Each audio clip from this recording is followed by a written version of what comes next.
This is your friendly neighborhood talent strategy nerd, Dr. Jim, and I am here at HR Transform 2024 at the Wynn Resort in Las Vegas. And we are going to continue busting some myths. And joining us today to help us with that, we have Regina Ross, who is the Chief People and Culture Officer of Khan Academy. Regina, thanks for hanging out with us. Thank you. Thank you for the invitation. I appreciate you giving us a hand in busting some myths.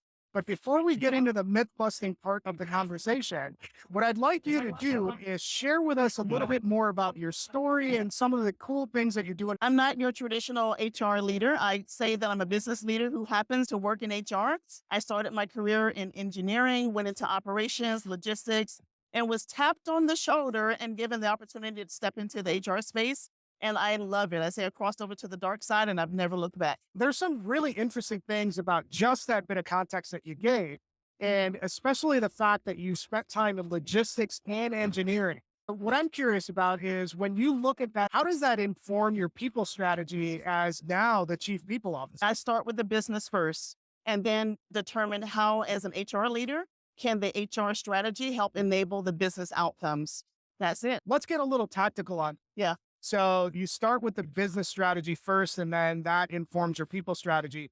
What are some practical ways that shows up? One thing is just doing a listening tour. If you're a CPO or HR leader, listen to the business, ask the questions. What are your business priorities? What are the pain points and how can HR help eliminate the pain points or reduce them and enable the strategy for the business, and then build the strategy around that. And that's what I've done over the past several years at the various companies that I've worked for.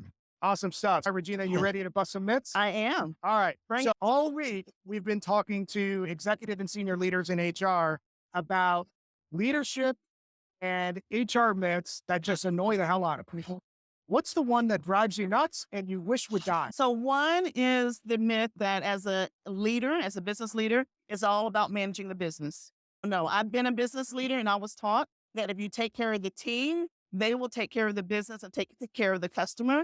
And so a myth that I want to bust is leaders, you cannot relegate people management to the HR team. It is your first and foremost responsibility to be a leader to your team so that they can lead and manage the business. I really like what you said there, especially your point about business leaders always wanting to shift the responsibility to HR. When we talk about people, when we talk about culture, oh, that's an HR thing. We don't want anything to do with No. So one thing that I'm curious about, if we're trying to kill off that myth and actually bring that into the real world and have business leaders take more responsibility, what are some actionable steps that HR can do to make sure that the business is actually pulling their weight? One of the things that I've done is typically we have a quarterly business review where you're looking at the business metrics, and we do this as a senior leadership team. I have added a quarterly talent review to that. So if you're talking about the certain KPIs, the talent metrics have to be incorporated in that. So how can you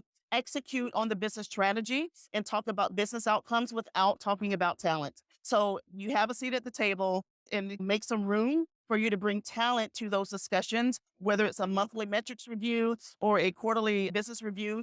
Talk about talent in those discussions. I know we're just scratching the surface of this conversation. If folks want to continue the discussion, what's the best way for them to get in touch with you? I live on LinkedIn. That's where I hang out. So find me on LinkedIn. I also am an executive coach in change strategy. So walkonpurpose.com is where I live. And this is how I help clients that I don't work with on a day-to-day basis. So that's where you can find me.